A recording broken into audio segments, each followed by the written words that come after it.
الحمد للہ رب العالمین والصلاة والسلام علی سید الانبیاء واشرف المرسلین سید الاولین والآخرین وعلی آلہ وصحبہ والتابعین لهم بإحسان الی یوم الدین اجمعین۔ جامعہ انوریہ حیدرآباد انڈیا اور باب العلم انوریہ ایجوکیشنل سوسائٹی کے زیر اہتمام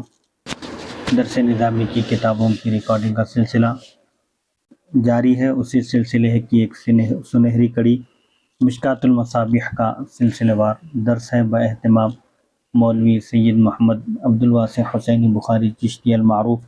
امان اللہ نورانی صاحب۔ بایات سیدنا امام علی مقام سید الشہداء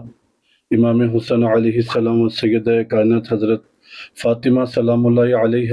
و حضرت مولانا سید محمد انوار الرحمن حسینی بخاری چشتی۔ حدیث نمبر 5190۔ بسم اللہ الرحمن الرحیم۔ وعنہ قال قال رسول اللہ صلی اللہ علیہ وآلہ وسلم عرض علی ربی لیجعل لی بطحاء مکۃ ذہبا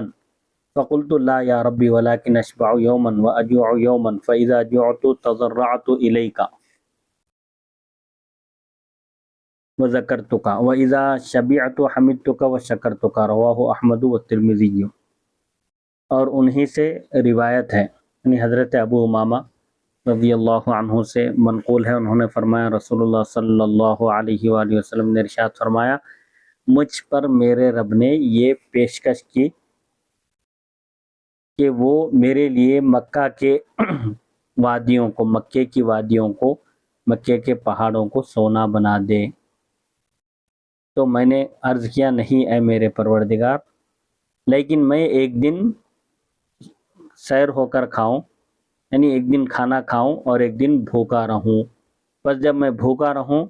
تو تیری طرف میں گریہ وزاری کروں، گڑ گڑا کر رجوع رہوں اور تیرا ذکر کروں، اور جب میں کھانا کھاؤں پیٹ بھر کر تو میں تیرا شکر بجا لاؤں، تیری تعریف کروں اور تیرا شکر بجا لاؤں۔ اس حدیث شریف میں آپ صلی اللہ علیہ وسلم نے یہ بات بیان کی کہ اللہ تعالیٰ نے آپ کو یہ پیشکش کی تھی، یہ آفر کیا تھا کہ اگر آپ چاہیں تو مکے کے پہاڑ آپ کے ساتھ سونا بن کر چلیں گے۔ اگر آپ ہاں کہہ دیتے تو مکے کے پہاڑ آپ کے ساتھ سونا بن کر چلتے تھے، لیکن آپ نے اللہ تعالیٰ کی اس پیشکش کو قبول نہیں کیا، یعنی یہ معروضہ کیا اللہ تعالیٰ سے کہ میں دنیا نہیں چاہتا، میں سونا چاندی یہ مال و دولت نہیں چاہتا، بس میں یہ چاہتا ہوں کہ میں ایک دن بھوکا رہوں، ایک دن کھانا کھاؤں۔ تو جس دن میں بھوکا رہوں اس دن میں تیری طرف رجوع رہوں، گڑ گڑاؤں، تیری بارگاہ میں میں متوجہ رہوں اور تیرا ذکر کروں اور تیری عبادت میں منہمک رہوں، اور جب میں کھانا کھاؤں یعنی جب تیری نعمت مجھ کو عطا ہو، میں اپنا پیٹ بھروں تو میں چاہتا ہوں کہ تیری تعریف کروں، تیرا شکر بجا لاؤں اس نعمت کی فراہمی پر۔ اس حدیث شریف میں یہ تعلیم دی جا رہی ہے کہ انسان کو صبر اور شکر دونوں کا دامن مضبوطی سے تھامنا چاہیے۔ اگر عطا ہو اللہ کی طرف سے کوئی چیز نعمت ملے تو اس کا شکر بجا لانا چاہیے، اور اگر کوئی مصیبت آئے تو صبر کرنا چاہیے۔ یہ نہیں کہ بس خوشحالی کے دنوں میں سرکشی پر اتر آئے اور جب بدحالی آ گئی اور فقر و فاقے کا شکار ہو گئے تو پھر شکوے شکایت کے کلمات زبان پر آ رہے ہیں۔ ایسا ایک مومن کی شان نہیں ہے۔ ایک مومن کی شان یہ ہے کہ وہ ملے تو شکر کرے اور نہ ملے تو صبر کرے، یعنی اللہ تعالیٰ کے فیصلے پر، اس کی تقدیر پر راضی رہے۔ اس سلسلے میں جامع ترمذی، سنن ترمذی شریف جو جامعہ انوریہ آفیشیل چینل پر مکمل جو ہے اپلوڈ کی گئی ہے آپ کی خوبصورت آواز میں، اس درس کے دوران ایک بات یہ بھی فرمائے تھے آپ، اور یہی ایک بات جو ہے وہ نصاب اہل خدمت شرعیہ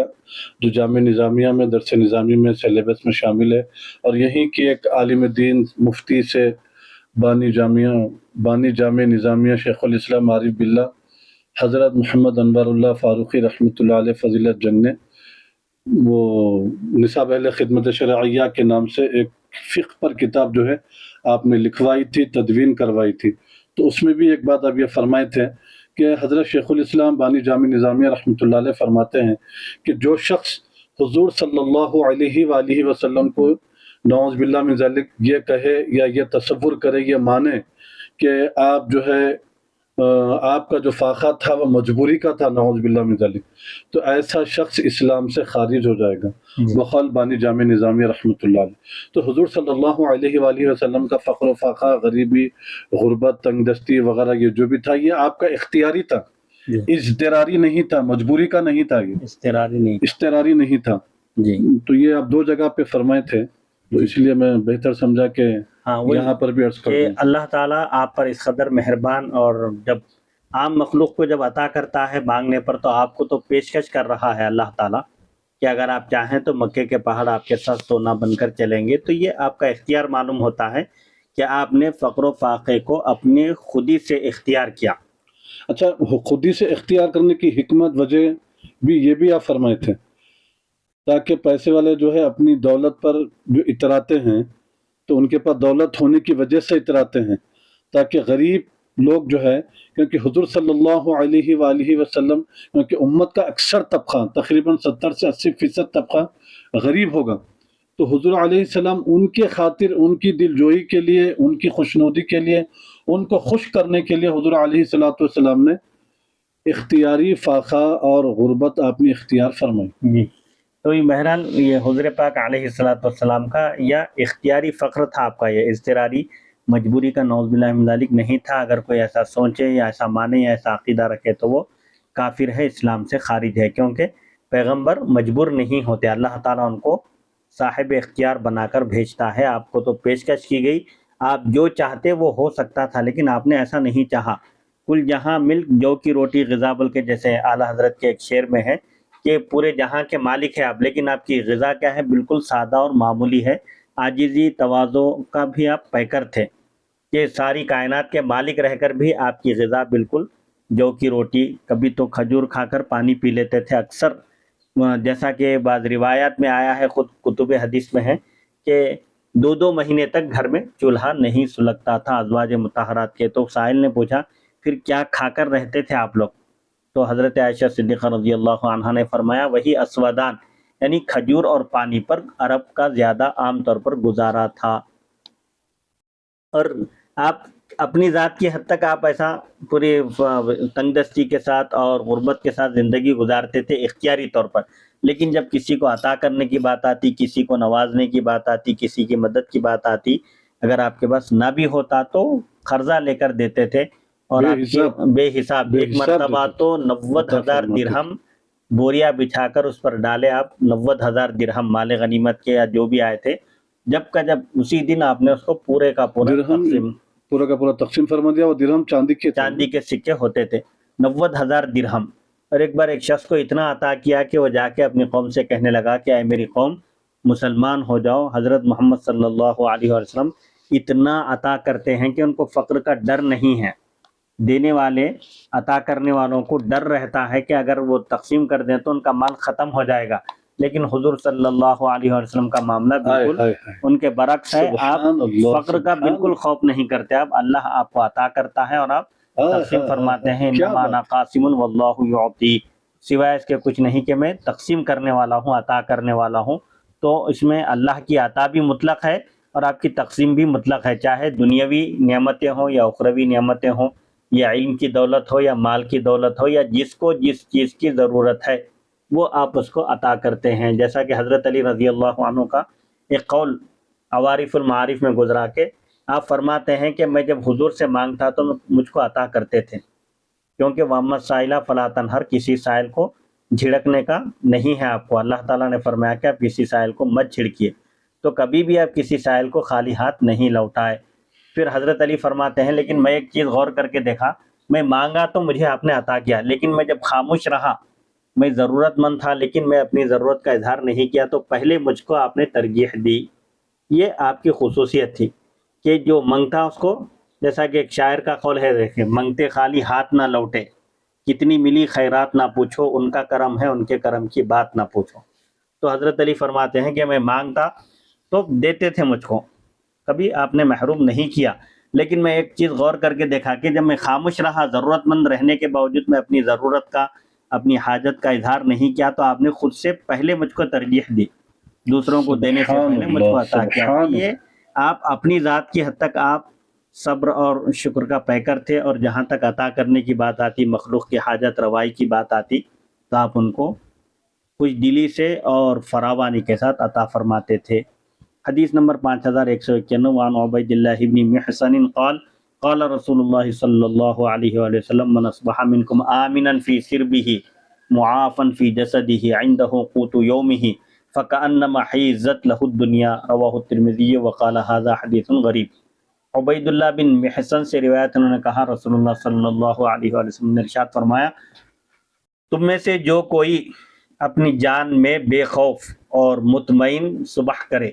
یعنی جان محفوظ ہے اس کی، کوئی خوف کوئی خطرہ نہیں ہے، معافن فی جسدہ، اور تندرست ہے، جسم میں معافیت ہے، مطلب کوئی بیماری نہیں ہے، الحمدللہ اللہ کے فضل سے وہ بالکل صحیح و سالم ہے، تندرست ہے، اس کے پاس اس دن کی روزی ہے، راشن پانی ہے، جس دن وہ صبح کیا ہے اس دن کا دانا کھانا پانی ہے، تو گویا اس کے لیے پوری دنیا سمیٹ دی گئی۔ یہ بہت بڑی دولت ہے۔ اس حدیث شریف میں اللہ تعالیٰ کی بنیادی نعمتوں اور قناعت پسندی کی طرف اشارہ کیا گیا ہے کہ اللہ تعالیٰ نے انسان کو جو بنیادی نعمتیں عطا کی ہیں، انسان کو اس کی قدر کرنی چاہیے اور ان نعمتوں کا شکر بجا لانا چاہیے۔ اس میں کیا ہے، اس کے پاس سونا چاندی ہو، روپیہ پیسہ ہو، پراپرٹی ہو، بینک بیلنس کا ذکر نہیں ہے، بس انسان صحیح سلامت ہے، اس کو کوئی خوف خطرہ نہیں ہے، بالکل امن کے ساتھ زندگی گزار رہا ہے، اعضاء بھی صحیح و سالم ہے، اور ایک دن کا راشن پانی بھی ہے، تو سمجھیے وہ پوری دنیا کا بادشاہ ہے ایک معنی میں، کیونکہ یہ بہت بڑی نعمت ہے تندرستی۔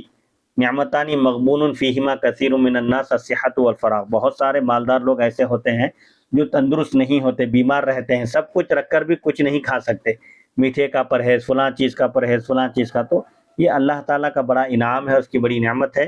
کہ انسان بے خوف اور مطمئن ہو اپنے علاقے میں، اپنے شہر میں، اپنے وطن میں، اس کو جان اور مال کا کوئی خوف نہ ہو اور تندرست ہو۔ تنگ دستی ہزار ہو غالب، وہ کیا ہے،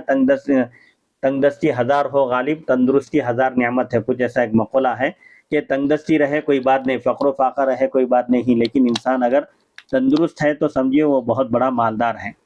اور اس کے پاس ایک دن کا بھی اگر راشن پانی ہے، اس دن کا کھانے پانی کا انتظام ہے، تو سمجھیے پوری دنیا اس کے پاس موجود ہے۔ کسی کو کھٹے کا پرہیز، کسی کو نمک کا پرہیز، کسی کو شکر کا پرہیز، کولیسٹرول کا پرابلم رہتا، ہارٹ کا مریض ہے، کوئی کوئی پیشنٹ، آلو نہیں شوگر کھا پیشنٹ سکتا، ہے، کوئی ٹماٹر نہیں کھا سکتا، بہرحال یہ کسی کو مختلف، گردے میں اگر اسٹون ہے تو مختلف پرہیز وغیرہ جو ہے بتائے گئے ہیں۔ اسی لیے کیا ہے، تندرستی ہزار نعمت ہے۔ ایک آدمی تندرست ہے، پیسہ نہیں ہے تو کوئی بات نہیں، لیکن جس کے پاس پیسہ ہے وہ دواخانے کے چکر کاٹتا رہتا ہے، گولیاں، دوا ڈوری، یہ سب مسائل رہتے ہیں۔ تو اس حدیث شریف میں بنیادی نعمت کی قدر کرنے کی تعلیم دی جا رہی ہے۔ حدیث نمبر 5192 وعن مقدام ابن معدی قریب قال سمعت رسول اللہ صلی اللہ علیہ وسلم یقول ما ملأ آدمی وعاء شرا من بطن بحسب ابن آدم اکلات یقمن صلبہ فإن كان لا محالة فثلث طعام وثلث شراب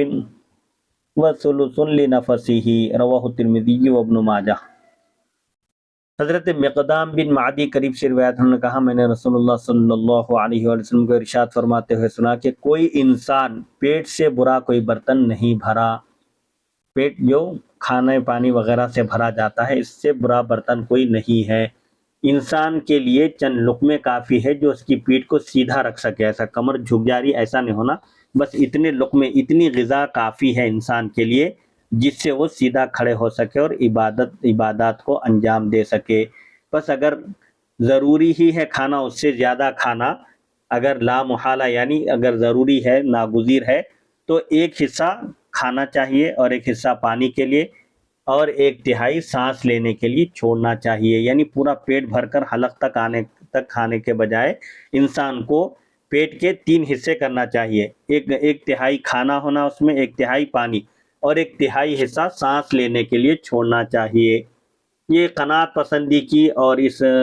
عارضی دنیا میں انسان کو آخرت کی تیاری کے لیے کیسے رہنا چاہیے، کیونکہ انسان جب کھانا کھاتا ہے اور پیٹ بھر کر کھاتا ہے تو سستی آتی ہے، عبادت میں غفلت ہوتی ہے، اور شیطان کا ہتھ کنڈا بھی یہی ہے کہ کثرت سے یعنی بہت کافی مقدار میں کھانا کھانے سے انسان سست پڑ جاتا ہے، سست ہو جاتا ہے۔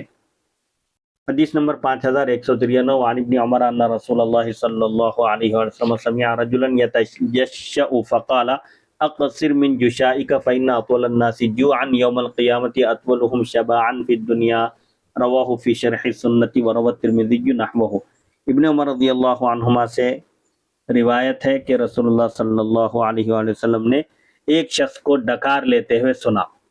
تو آپ نے فرمایا اپنی ڈکار سے رک جاؤ، یعنی ایسی بڑی آواز سے ڈکار مت لو، کیونکہ قیامت کے دن سب سے زیادہ بھوکا وہ شخص ہوگا جو دنیا میں سب سے زیادہ پیٹ بھر کر کھانا کھاتا تھا۔ تو یہ صحابی جب حضور پاک علیہ الصلوۃ والسلام نے ان سے ایسا فرمایا تو اس کے بعد انہوں نے کبھی بھی پیٹ بھر کر کھانا نہیں کھایا۔ یہ جو آواز جو آتی ہے کھانا بہت زیادہ کھا لینے سے، ڈکاریں وغیرہ جو آتی ہے، یہ پسندیدہ نہیں ہے۔ کھانا بھی ایک لمٹ کے ساتھ کھانا چاہیے۔ کلوا واشربوا ولا تسرفوا، قرآن بھی کہتا ہے کھاؤ پیو لیکن حد سے آگے نہ بڑھو، جتنی ضرورت ہے اتنا ہی کھاؤ۔ رواه الترمذي ونحوه، ونحوہ، اور ترمذی نے اسی کے مثل، یعنی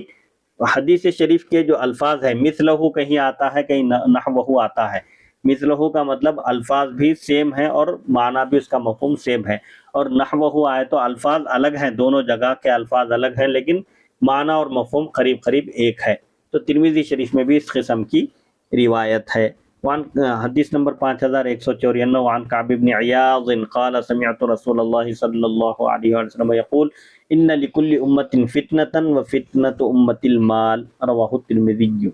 کعب بن عیاض رضی اللہ عنہ سے روایت نے کہا میں نے رسول اللہ صلی اللہ علیہ وسلم کو ارشاد فرماتے ہوئے سنا کہ ہر ایک امت کی ایک آزمائش تھی اور میری امت کی آزمائش مال ہے۔ ہر ایک امت کو ایک فتنے کے ذریعے، ایک آزمائش کے ذریعے ان کا امتحان لیا گیا، ان کو جانچا گیا، اور میری امت کا امتحان مال ہے، یعنی مال کی وجہ سے اس کے قدم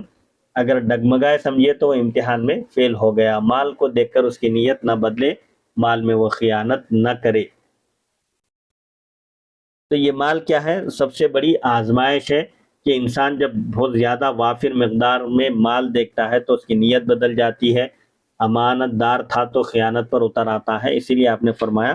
کہ ہر امت کی ایک کسوٹی ہے، اس کا امتحان کے لیے ایک فتنہ تھا، اور میری امت کا فتنہ مال ہے۔ انما اموالکم اولادکم فتنہ، اللہ تعالیٰ نے بھی قرآن مجید میں فرمایا کہ سوائے اس کے کچھ نہیں کہ تمہارے مال و دولت اور تمہاری اولاد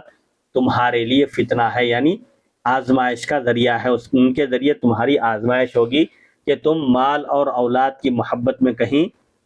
حق کی اطاعت سے اور اس کی راہ میں خرچ کرنے سے کہیں تم